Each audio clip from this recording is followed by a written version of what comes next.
This is how I ended up on the streets. I don't know when my life truly began to collapse. Maybe it was the day my father died, though I never got to say goodbye. Mama always told me I was too young to understand, but I remember the day as if it were carved into my chest. I was only 4 years old. Mama was pregnant with my little sister, and one evening, neighbors came rushing into our house with whispers that broke her in half. Papa had collapsed at the roadside, clutching his chest, and by the time they carried him home, he was gone.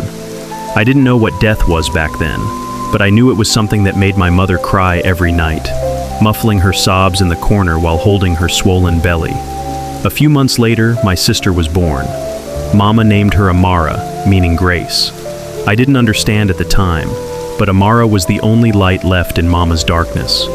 I remember her tiny face, the way Mama pressed her against her chest as if protecting her from the cruelty of the world. We struggled. Every day was hunger. Mama worked small jobs, washing clothes for neighbors, selling vegetables at the market, but it was never enough. Still, she smiled at us, even when her hands were raw from scrubbing and her back bent from carrying loads twice her size. For 6 years we survived like that. Then, tragedy returned. We were coming back from the market one evening, the sun low and red in the sky. Mama had saved enough to buy us rice and a small piece of meat. She was happy that day, humming softly as she steered the old car. I sat in the front seat, holding the bag of food, while Amara was in the back, swinging her legs and laughing. Then, in one split second, everything shattered. A truck swerved into our lane. Metal screamed, glass exploded, and my world went black. When I opened my eyes, blood was everywhere. My little sister was crying, her forehead cut open. I turned to Mama and froze. She wasn't moving. Her head was slumped against the wheel, blood dripping from her mouth. I shook her, screamed her name, but she never answered. That was the night I truly understood what death meant. After the funeral, no one wanted us. Family members whispered about the burden of raising 2 children. Finally, our uncle, Mama's brother, took us in. He lived far away, with a wife and 2 children of his own. At first, I thought we'd be safe. Uncle was strict but kind in his way. But his wife, she was a monster. She hated us from the moment we arrived. We were not children in her house. We were servants. Her 2 children wore clean uniforms and carried school bags every morning, while we were left behind to scrub floors, fetch water, and wash their shoes. Every day, I would watch from the doorway as her kids walked proudly to school, laughing, holding books, while Amara tugged at my hand and whispered, "Why can't we go too?" What could I tell her? That our lives didn't belong to us? That we were trapped in a cage built from someone else's hate? Whenever I dared ask, Auntie's answer was always the same. School is for children, not for beggars like you. So we worked. We worked until our small hands cracked and bled. If we rested, we were beaten. If we ate too much, we were starved the next day. She fed her children meat, milk, eggs, and gave us the scraps, sometimes nothing but bones and cold porridge. At night, Amara would curl against me, whispering how she was missing Mom. I won't lie, we cried every day night. To Auntie, we were intruders, stealing food from her children's mouths. She beat us for the smallest mistakes, if we spilled water, if we ate too much, if we dared to laugh when her children were silent. I can still feel the sting of her belt on my back, the way Amara cried when she was forced to kneel on stones for hours. I always thought about running away from home, but I couldn't run with Amara.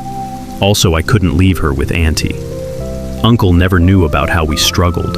He worked far away, sometimes gone for months, and when he returned, his wife put on her sweetest voice, hiding her cruelty behind false smiles. One day, Amara fell sick. She started coughing at night, her body trembling with fever.